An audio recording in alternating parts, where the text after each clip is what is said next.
Well, you know the flow. You talk to the customer and understand their requirements. Then you use these requirements to derive the product scope and the project scope. Then you hierarchically break them down into logical groups and create work breakdown structure. The lowest level of which is called, yes, the work package. Then you break these work packages down further into activities that can be assigned, can be tracked, can be monitored and controlled, right? Then you decide the dependencies between these activities, which comes first and which comes later. Then you figure out the resources required for these activities, people, their level of skills, equipment, raw material, machinery, tools, servers, so on and so forth. Then considering these resources, you estimate the duration required to perform these activities. And using all this data, you create the project schedule. Now you're all set to get the work done and deliver the project, right?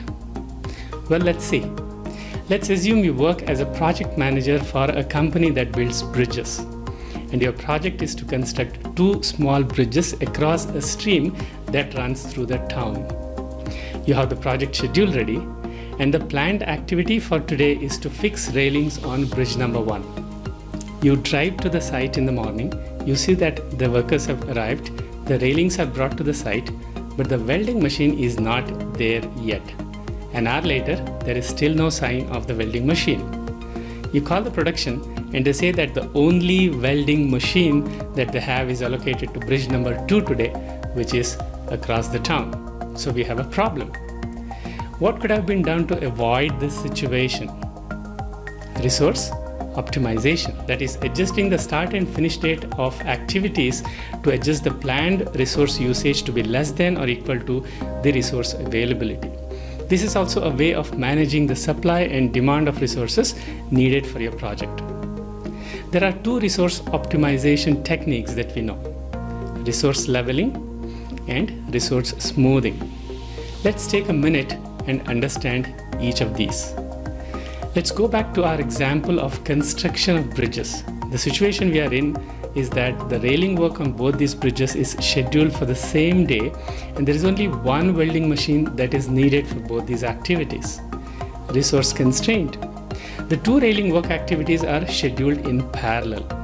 Since the same welding machine cannot be present in 2 places at the same time, and because we don't have the second welding machine, how do we deal with this? We have to sequence these activities and rework the schedule. Notice that the activities by themselves are not dependent on each other, but they share the same resource, the welding machine, and that's why we have to sequence them as if they are dependent on each other. What we have ended up doing here is resource leveling. The important point to note here is that this adjustment stretches the schedule. If these activities are on the critical path, then the sequencing of these activities push the schedule date further. This technique disrupts the project schedule. Now let's consider another scenario. Let's say these 2 bridges that are building across the stream are located close to each other. So it's possible for you to adjust the railings work in such a way that you can complete the welding work on first bridge in the first half of the day, move the welding machine to the second bridge and do the railings work there during the second half.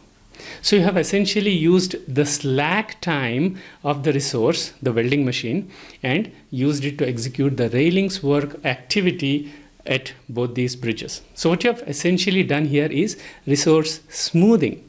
And with this, the railings work activities are done in parallel as they are planned in the schedule, and so the schedule duration does not change.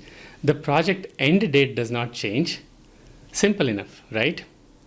If you change the start and end dates of activities in such a way that the overall duration increases, then what you're doing here is resource leveling, disruption of schedule. And if you're utilizing the slack of the activities to manage resource dependencies without changing the schedule duration, then the resource optimization technique you're using is resource smoothing. No disruption, smoothing. So now the mnemonic time. How do we remember this difference easily? The glass here is the activity and the flower is the resource. Similarly, activity, resource. Now if I level the floor, I can use this additional flower or resource for another activity. I am moving the resources and disrupting the schedule. This is resource leveling.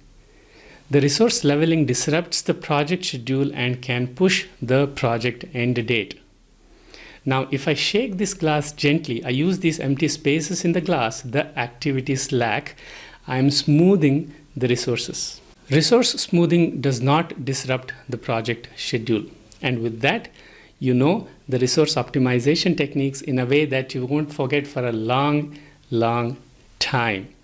And if you like this way of brain-friendly study of PMP concepts, you're going to love the PM exam last mile prep program. The best part about this program, I work with you one-on-one from day one till the day of your exam.